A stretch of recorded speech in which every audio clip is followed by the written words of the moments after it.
Hello বন্ধুরা, তো শীতকাল মানে কিন্তু পিঠে পুলি। আর তার জন্য আজকে আমি বানিয়ে নেব দুধ চিতই পিঠা। তার জন্য কি করব, 1.5 কেজি পরিমাণ দুধ নিয়েছি। দুধটা ভালো করে সেঁকে নেব, আর তারপর দুধটা আমি ভালো করে জাল করে নেব। আর অন্যদিকে আমি পিঠের ব্যাটারটা রেডি করে নেব। ব্যাটার না বলে গোলা বলতে পারো। হ্যাঁ, এদিকে আমি চালের গুঁড়ো নিয়ে নিয়েছি, আর 2 কাপ পরিমাণ জল নিয়ে নিয়েছি, সামান্য পরিমাণ লবণ। এখানে কিন্তু চিনি অ্যাড করা যাবে না। তো আমার ব্যাটারটা রেডি হয়ে গেছে, আর এদিকে দুধটা ভালো করে জাল করে নিয়েছি। এবারে তো মিষ্টির পরিমাণ বাড়াতে হবে, কিছুটা পরিমাণ গুড় দিয়ে দিয়েছি। আর গুড়টা ছিল সাদা, কারণ গুড়ে কিন্তু ভেজাল আছে, তার জন্য আবার আমাকে চিনি অ্যাড করতে হলো।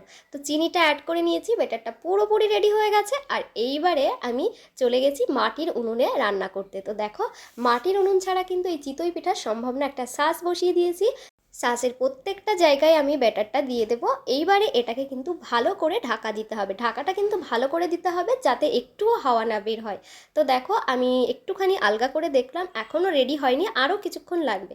তো দেখো, এবার তোমাদেরকে দেখানো যাক। দেখো, এই যে পিঠের মাঝখানে যে ছিদ্রগুলো হয়েছে, বলে এটা হলেই নাকি পিঠেটা পুরো পারফেক্ট হয়, না হলে ভিতরে একটু গোলা থেকে যায়। তো এবারে পিঠেগুলো আস্তে আস্তে তুলে নেব। তো একটা ছুরির সাহায্যে আমি কিন্তু পিঠেগুলো তুলে নিচ্ছি, আর পিঠেগুলো থালায় তোলার পর তোমাদেরকে তো অবশ্যই দেখাবো। তো দেখো, কিউট কিউট একটা মেয়ে পিঠে বানাচ্ছে, এটা আমার বর বলছিল, আর তার জন্য আমি আবার একটু পোজ দিয়ে নিলাম। তো চলো চলো কাজ করা যাক। কাজ করতে করতে এত ভিডিও করলে হবে না। এবারে পিঠেগুলো তুলে নিচ্ছি, তারপর তোমাদেরকে দেখাতে হবে তো কত সুন্দর পিঠে বানিয়েছি। এই দেখো বন্ধুরা, তো পিঠেগুলো তোমরা খেয়ে নাও, আর খেয়ে জানাও কেমন হয়েছে। আর আজকের ব্লগটা কেমন লাগলো সেটা কিন্তু কমেন্টে জানাতে একেবারেই ভুলো না। আমার কিন্তু চিতই পিঠা ভীষণ ভালো লাগে, আর তোমাদের অবশ্যই।